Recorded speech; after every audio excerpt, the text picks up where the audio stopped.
True growth is not found in merely fulfilling obligations or doing what is expected. It comes from intentionally embracing a challenge that stretches you.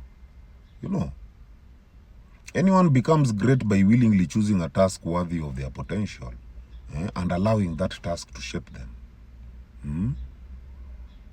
When you take on a task by obligation, that is out of fear, out of social pressure or even survival, then your growth is limited to what the situation demands. You do just enough to get by. But when you choose a task intentionally, a task that calls you higher, then something shifts. You invest more of yourself. You become creative. You become disciplined and even persistent because you see the task as a reflection of your purpose. The task becomes something that refines you, revealing strength, revealing resilience and clarity that you may never have known that you possessed.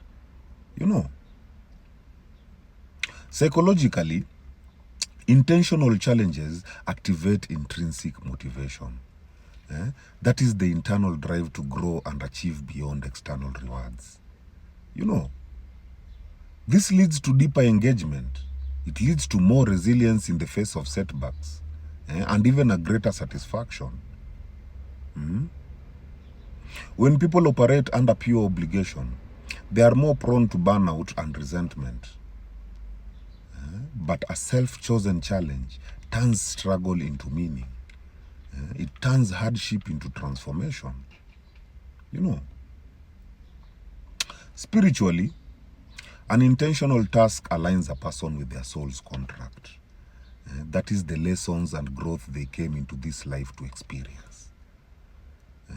Now, by consciously choosing to take on a meaningful challenge, then they participate in their own evolution.